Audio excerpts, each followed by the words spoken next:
ಎಲ್ರಿಗೂ ನಮಸ್ಕಾರ. Students media ಚಾನಲ್ಗೆ ಸ್ವಾಗತ. ಇವತ್ತು KA ವೆಬ್ಸೈಟಿಂದ ಸೆಕೆಂಡ್ ರೌಂಡ್ ಫೈನಲ್ ಅಲಾಟ್ಮೆಂಟ್ ರಿಸಲ್ಟ್ಸ್ನ ಅಫಿಷಿಯಲ್ ಆಗಿ ಅನೌನ್ಸ್ ಮಾಡಿದ್ದಾರೆ. ನಿಮ್ಮ KCT ನಂಬರ್ನ ಹಾಕ್ಬಿಟ್ಟು ನೀವು ವೆಬ್ಸೈಟಲ್ಲಿ ನಿಮ್ಮ ರಿಸಲ್ಟ್ಸ್ಗಳನ್ನ ಚೆಕ್ ಮಾಡ್ಕೋಬೋದು. ಇಲ್ಲಿ ಸುಮಾರಷ್ಟು ಜನ ಸ್ಟೂಡೆಂಟ್ಸ್ಗಳಿಗೆ ಪ್ರಾವಿಷನಲ್ ರಿಸಲ್ಟ್ಸ್ ಏನು ಬಂದಿತ್ತು ಅದೇ ರೀತಿ ಸೀಟ್ಸ್ ಅಲಾಟ್ ಆಗಿದೆ ಸುಮಾರಷ್ಟು ಜನಕ್ಕೆ.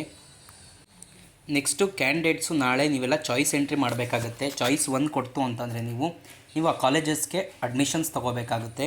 1 ಟೈಮು ಫೀ ಪೇಮೆಂಟ್ ಇರುತ್ತೆ. ಹಾಗೆಯೇ ಈ ಸೆಕೆಂಡ್ ರೌಂಡಲ್ಲೇ ನಿಮ್ಮ ಇಷ್ಟವಾದ ಕಾಲೇಜು ಸೆಲೆಕ್ಟ್ ಆಗಿಲ್ಲ, ಹಾಗೆ ಕಾಲೇಜ್ ಅಲಾಟ್ಮೆಂಟ್ ಆಗಿಲ್ಲ ಅಂತಂದರೆ ನೋಡಿ, ನೀವು ಇನ್ನೂ ಒಂದು ಚಾನ್ಸ್ ಇದೆ, ಕಾಲೇಜಸ್ಗಳನ್ನ ತಿರ್ಗಿ ಆ್ಯಡ್ ಮಾಡ್ಕೋಬೋದು. ನೋಡಿ, ಯಾರ್ಯಾರಿಗೆ ಸೀಟ್ ಸಿಕ್ಕಿದೆ ನಾಳೆ ನಿಮ್ಮ ಚಾಯ್ಸ್ ಎಂಟ್ರಿಗಳು ಕರೆಕ್ಟಾಗಿರಬೇಕು. ನಿಮ್ಮ ಚಾಯ್ಸ್ ನಂಬರ್ಗಳು ಕರೆಕ್ಟಾಗಿ ನಿಮ್ಗೆ ಇಂಡಿಕೇಷನ್ ಗೊತ್ತಿರಬೇಕಾಗುತ್ತೆ. ನೀವು ಚಾಯ್ಸ್ 1 ಕೊಡ್ತು ಅಂತಂದರೆ ನಿಮ್ಮ ಆ ಪರ್ಟಿಕ್ಯುಲರ್ ಕಾಲೇಜಲ್ಲಿ ನಿಮ್ಮ ಅಡ್ಮಿಷನ್ಸ್ನ ತೊಗೋಬೇಕಾಗುತ್ತೆ. ಧನ್ಯವಾದಗಳು ವಿಡಿಯೋ ನೋಡಿದ್ದಕ್ಕಾಗಿ.